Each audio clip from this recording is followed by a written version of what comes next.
स्वागत है आप सभी का tech study ITI YouTube channel पर। All India railway act apprentice association की तरफ से आज यहां पे शिव गोपाल मिश्रा जी, जो कि महामंत्री हैं All India Railway Men's Federation के, उनको यहां पे एक सुझाव पत्र सौंपा है रेलवे अप्रेंटिस के उज्जवल भविष्य हेतु।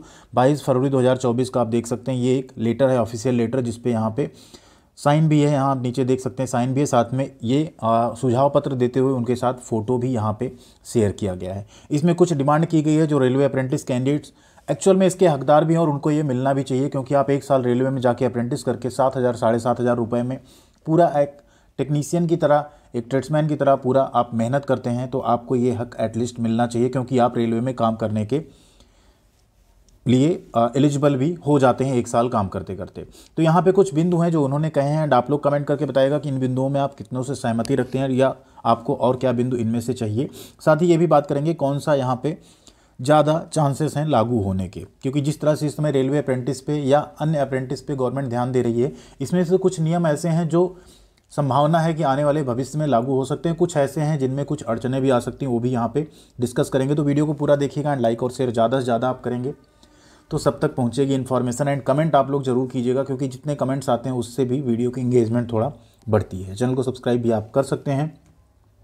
यहाँ आप देख सकते हैं हम सभी अप्रेंटिस आपके सदा आभारी हैं, जिस प्रकार से आप सदैव अप्रेंटिस के भविष्य को उज्जवल बनाने के लिए सतत प्रयास में लगे रहते हैं, जिससे काफ़ी संख्या में अप्रेंटिस रेलवे में समायोजित भी हो चुके हैं और बचे हुए अप्रेंटिस के समायोजन के लिए आशा है कि आप एक बेहतर मार्ग को तैयार करने में सहयोग करेंगे, जिससे हम सभी CCAs का भविष्य उज्जवल होगा। कुछ बेहतर विकल्प के रूप में हम सभी CCAs मिलकर आपको कुछ बिंदु दे रहे हैं, लेकिन जो फैसला आप करेंगे आशा करते हैं एक बेहतर विकल्प के रूप में निकलकर बाहर आएगा और सभी अप्रेंटिस का भविष्य उज्जवल होगा। ये बहुत ही अच्छी बात इन्होंने यहाँ पे कही है कि हम यहाँ पे कुछ सुझाव दे रहे हैं, बाकी इन सुझावों में से कुछ आप अपने हिसाब से बेहतर कर सकते हैं, तो रेलवे अप्रेंटिस के लिए बहुत अच्छा होगा यहाँ पे।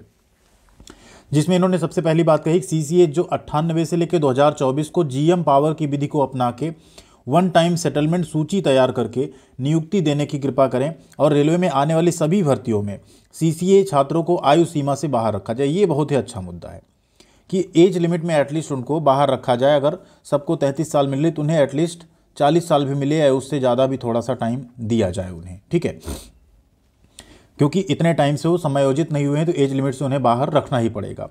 ट्रेनिंग ड्यूरेशन को मान्यता दी जाए, ना कि सर्टिफिकेट डेट को आधार माना जाए। जो ट्रेनिंग का ड्यूरेशन है उसे मान्यता दी जाए, सर्टिफिकेट डेट को आधार ना माना जाए, ऐसा इन्होंने यहाँ पे कहा है। सेकेंड उन्होंने कहा है रेलवे में CCAs को मौका देने हेतु रेलवे बोर्ड के पत्र RB नंबर 71/2016 दिनांक जो कि 2016 में जारी हुआ था, उसमें संशोधन करते हुए 20% कोटा बढ़ा के 50% की कृपा करें। ये एक बेहतर डिमांड है, ये मानी जा सकती है, ठीक है, एंड मानना भी चाहिए कुछ हद तक, ठीक है। तो 50% करने की कृपा करें ताकि ज़्यादा से ज़्यादा रेलवे अप्रेंटिस कुशल कारीगर प्राप्त हों और ट्रेनिंग का खर्चा बच सके। रेलवे की ALP टेक्नीशियन भर्तियों में रेल अप्रेंटिस के लिए 20% कोटा फिक्स किया जाए। ग्रुप D में 50% एंड ALP और टेक्नीशियन में 20% कोटा फिक्स करने की बात हो रही है। तो ये भी फैसला बहुत ही स्वागत योग्य होगा अगर सरकार इसको अपनाती है आप सबके लिए, क्योंकि अभी सिर्फ लेवल 1 की जॉब में मिलता है। अगर ALP और टेक्नीशियन में भी छूट मिलने लगी तो कहीं ना कहीं रेलवे अप्रेंटिस कैंडिडेट्स के लिए बहुत अच्छा हो जाएगा ये। थर्ड पॉइंट पे कहा गया RRC रिक्रूटमेंट सेंट्रल नंबर 1/2019 में पास्ड वैसे CCAs अभ्यर्थी जो कि बिहार के लोहार जाति सहित वैसे जाति जिनकी कैटेगरी में बदलाव भर्ती प्रक्रिया के बीच में हुई, उन्हें नोटिफिकेशन के पैरा नंबर इतना इतना के अनुसार नियुक्ति देने की कृपा करें, क्योंकि कुछ अभ्यर्थी थे जिन्हें यहाँ पे कैटेगरी में उनके बदलाव हो गया, ठीक है, उन्हें शामिल किया गया अन्य कैटेगरी में, तो उन्हें कहा जा रहा है कि उनको भी थोड़ा सा नियुक्ति में उनको प्रेफरेंस दिया जाए, जहाँ सीटें खाली हों वहाँ पर उनको नियुक्ति दी जाए। फोर्थ पॉइंट है रेलवे की आने वाली ग्रुप D ALP टेक्नीशियन भर्तियों में रेल अप्रेंटिस के लिए पासिंग क्वालिफाइंग मार्क्स की बाध्यता ना हो एवं अंतिम अंक के बच्चे को नियुक्ति दी जानी चाहिए। ये यहाँ पे अभी तक क्या है कि रेलवे में जो भी वैकेंसी आती है उसमें पासिंग क्राइटेरिया रखा गया है 40%, 30% इस टाइप का, ठीक है। तो यहाँ पे कहा जा रहा है ये क्राइटेरिया हटा दिया जाए। रेलवे अप्रेंटिस अगर मिनिमम नंबर भी प्राप्त कर लें और सीट वहाँ पे है तो उनको नियुक्ति दी जाए, ठीक है। तो ये एक बात यहाँ पे है, इस पर देखते हैं इस पर क्या विचार होता है। पूरा तो ऐसे छूट नहीं दिया जाएगा कि क्वालिफाइंग मार्क्स हो ही ना।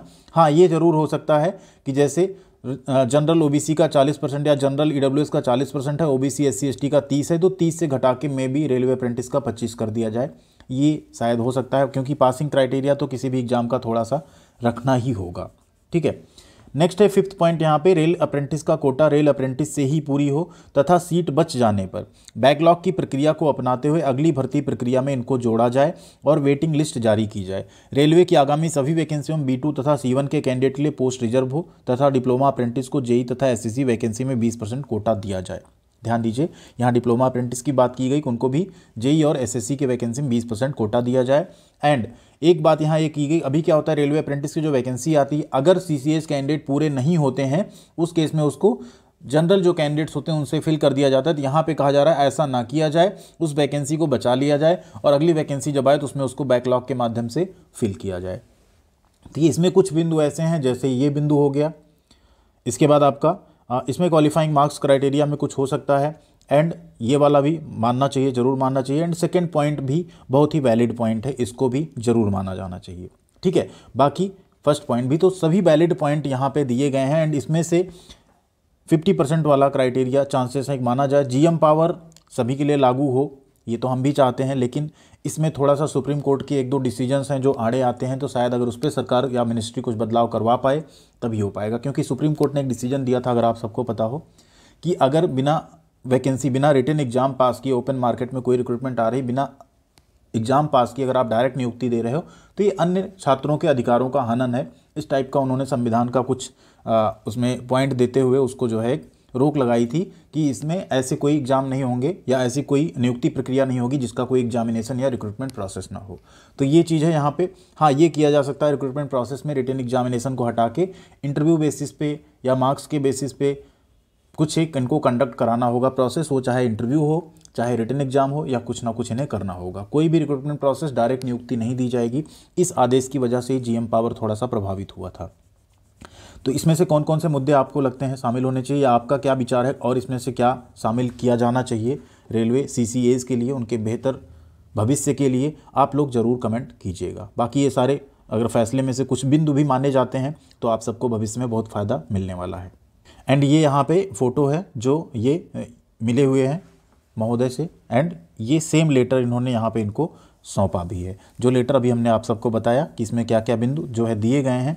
तो इसी तरीके से काफ़ी रेलवे अप्रेंटिस के लिए मेहनत कर रहे हैं, काम कर रहे हैं। आप लोग भी एकजुट रहिए, आप लोग भी अपने हक की लड़ाई लड़ते रहिएगा। ऐसी कोई वैकेंसी आए, कुछ भी बात आए, तो जहाँ भी ऐसा कुछ शांतिपूर्ण ढंग से प्रोटेस्ट हो, ट्विटर कैंपेन हो, उन सब में आप लोग फॉलो कीजिएगा। हमेशा ऐसे सभी लोगों से जुड़े रहिए जो आप लोगों की आवाज़ उठाते हैं, तभी कहीं ना कहीं आपको आपका हक मिल पाएगा। बाकी मेहनत करते रहिए, पढ़ाई करते रहिए, उसका कोई अल्टरनेट, उसका कोई ऑप्शन नहीं होता है, वो आपको हमेशा करते रहनी चाहिए। ठीक है, थैंक यू वेरी मच, ख्याल रखिएगा अपना।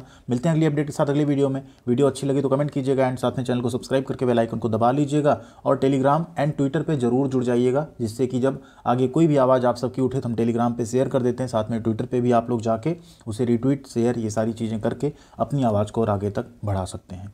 थैंक यू, ख्याल रखिएगा अपना।